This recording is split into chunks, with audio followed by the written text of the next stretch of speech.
Hi friends, അസ്സലാമു അലൈക്കും. Welcome back to my channel. അപ്പോൾ ഞാനിന്ന് ഇവിടെ കാണിക്കുന്ന ഒരു കിച്ചൺ ടിപ്സാണ്. നമ്മുടെ ഫ്രിഡ്ജിലൊക്കെ ഇരുന്ന് നാരങ്ങയെല്ലാം നല്ല കറുത്ത തൊലിയെല്ലാം കറുത്ത നല്ലതുപോലെ വന്നിട്ടുണ്ടല്ലേ. അപ്പം നമുക്ക് ഈ നാരങ്ങ കൊണ്ട് നമുക്കൊരു ഉഗ്രൻ ടിപ്സ് ചെയ്യാം. കിച്ചൺ ടിപ്സാണ് കേട്ടോ. അപ്പം നമുക്ക് ക്ലീനിങ് ആയിട്ട് ബന്ധപ്പെട്ട ഭാഗമാണ് ഞാൻ ചെയ്യാൻ പോകുന്നത്.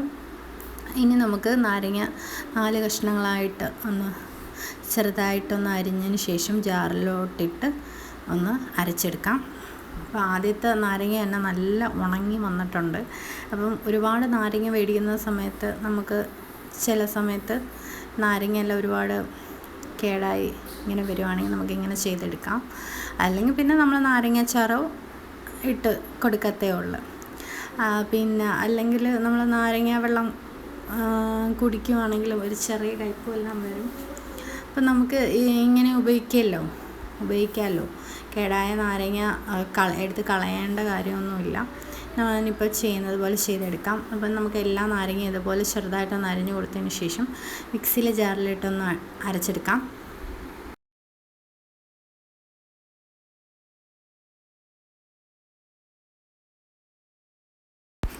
ഇത് ആദ്യം ഞാൻ നാരങ്ങ മാത്രമായിട്ടാണ് നന്നായിട്ടൊന്ന് അരച്ചെടുത്തിട്ടുള്ളത്. പിന്നീട് നമുക്ക് വെള്ളം ചേർക്കാം.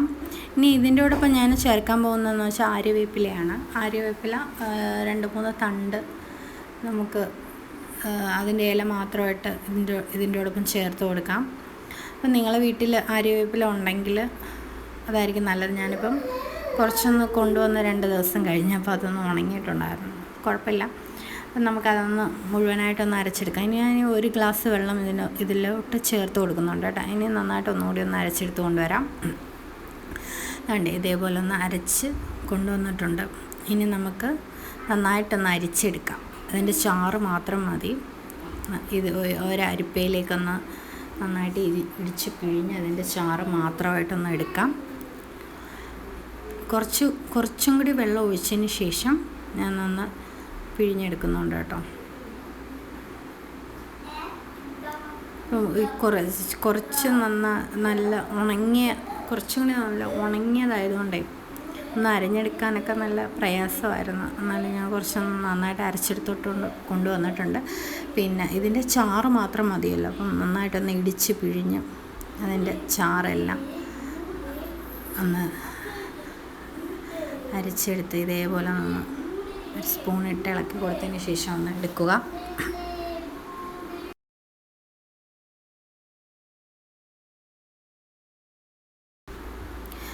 നമ്മളൊന്ന് നന്നായിട്ടൊന്ന് അരിച്ച് കൊണ്ടുവന്നിട്ടുണ്ട്. ഇനി ഞാൻ പഴയൊരു പാത്രം എടുക്കുക. അതിലൂടെ ഞാൻ ഗ്യാസ് ഓണാക്കി ഒന്ന് ചൂടാക്കി എടുക്കുകയാണ്. നല്ലതുപോലെ തിളച്ച് വന്നിട്ടുണ്ട്. ഇനി ആറിയതിന് ശേഷം മാത്രം മതി നമുക്ക് കുപ്പിയിലോട്ട് ഒഴിച്ച് വയ്ക്കാം.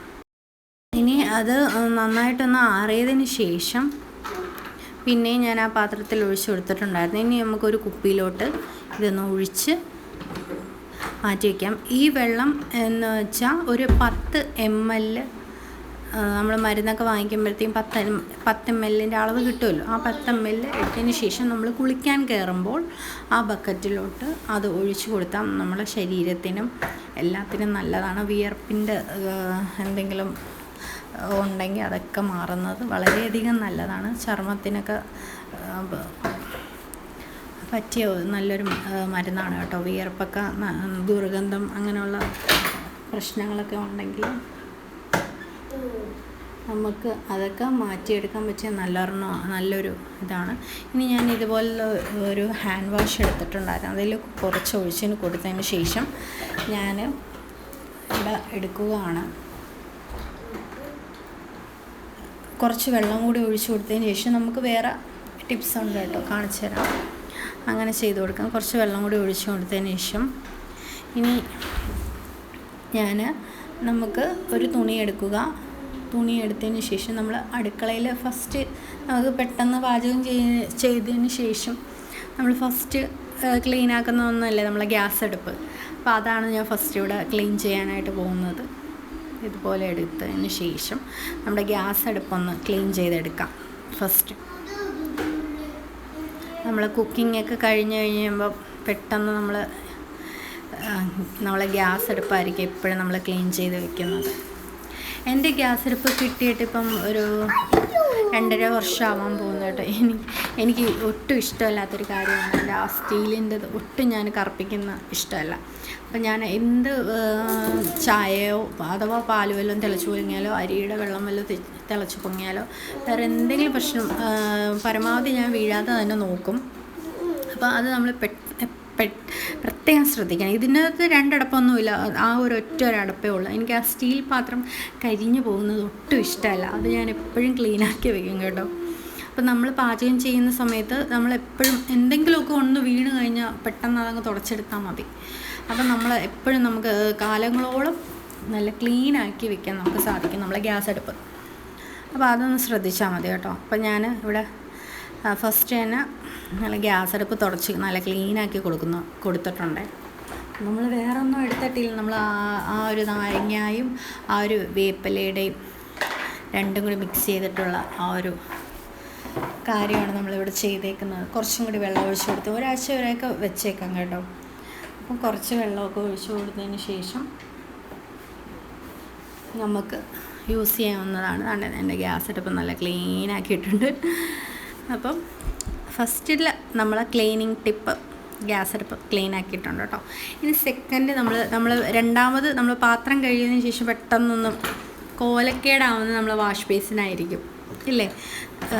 പിന്നെ വാഷ് ബേസിന് അതുപോലെ തന്നെ അതിൻ്റെ സൈഡിലൊക്കെ നമ്മളെപ്പോൾ പാത്രം കഴുകിയാലും ആ വാഷ് ബേസിനും കൂടി ഒന്ന് ക്ലീൻ ചെയ്യുന്ന നല്ലതായിരിക്കും. ആ വാഷ് ബേസിൻ കഴുകാൻ വേണ്ടി മാത്രമായിട്ട് നമ്മളൊരു സ്ക്രബ്ബ് മാറ്റി വയ്ക്കണം കേട്ടോ. നമ്മൾ പാത്രം കഴുകുന്ന ഒരിക്കലും യൂസ് ചെയ്യരുത്.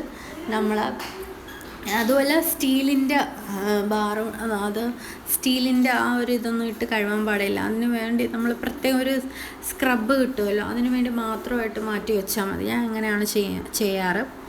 ഇനി നമുക്ക് ആ വെള്ളം ഒഴിച്ചതിന് ശേഷം അവിടേക്കൊന്ന് നന്നായിട്ടൊന്ന് ക്ലീൻ ചെയ്തെടുക്കാം. പെട്ടെന്ന് നമ്മൾ എണ്ണമയോ കാര്യങ്ങളൊക്കെ ഉണ്ടെങ്കിൽ പെട്ടെന്ന് അഴുക്ക് പിടിക്കുന്ന ഒന്നാണ് നമ്മൾ വാഷ് ബേസിൻ, സിങ്ക്. നമുക്ക് അതൊക്കെ ഒന്ന് വൃത്തിയാക്കി എടുക്കാം. അപ്പം നമ്മൾ നാരങ്ങയുടെ നീര് കൊണ്ട് ഉണ്ടാക്കുന്ന ഡിഷ് വാഷ് അല്ലേ, അത് നമുക്ക് പെട്ടെന്ന് തന്നെ ക്ലീൻ ചെയ്തെടുക്കാൻ പറ്റിയ ഒന്ന് തന്നെയാണ് അല്ലേ. സ്റ്റീല് വെട്ടിത്തിളങ്ങും, നന്നായിട്ട് വെട്ടിത്തിളങ്ങും. ആ ഒരു കാര്യത്തിൽ നമുക്ക് സന്തോഷിക്കാം. അപ്പം നന്നായിട്ടൊന്ന് അവിടെയൊക്കെ ഒന്ന് കഴുകി വൃത്തിയാക്കി എടുത്തു കഴിഞ്ഞാൽ നമുക്ക് എന്നും നല്ല ക്ലീനായിട്ട് തന്നെ സൂക്ഷിക്കാൻ സാധിക്കും. ഇത്രയേ ഉള്ളൂ നമ്മൾ ഇന്നത്തെ വീഡിയോ. ഇപ്പം വാഷ് ബേസിൻ ഒന്ന് ക്ലീനാക്കി എടുത്തിട്ടുണ്ട്. നല്ലൊരു വെണ്മ കുറച്ച് കഴിഞ്ഞാൽ നമുക്ക് ഫീൽ ചെയ്യാൻ സാധിക്കും കേട്ടോ. ആ വെള്ളമൊക്കെ വീഴുന്ന സമയത്ത് ഒരു പ്രത്യേകതയുണ്ടല്ലേ, തുള്ളികളൊക്കെ വീഴുന്ന ഒരു സമയത്ത് കാണാൻ തന്നെ ഒരു ഭംഗിയുണ്ട്. വെള്ളമൊക്കെ വീഴുമ്പോൾ എന്തോ ഒരു ഗ്ലോ പോലെ അല്ലേ. അപ്പോൾ നമുക്ക് ഇത്രയേ ഉള്ളൂ ഇന്നത്തെ ടിപ്സ്. ഈ ആര്യവേപ്പിലയും കേടായ നാരങ്ങയും അതുകൊണ്ട് പെട്ടെന്ന് ഉണ്ടാക്കിയതാണ്. അപ്പോൾ ഇത്രയേ ഉള്ളൂ. ബായ്.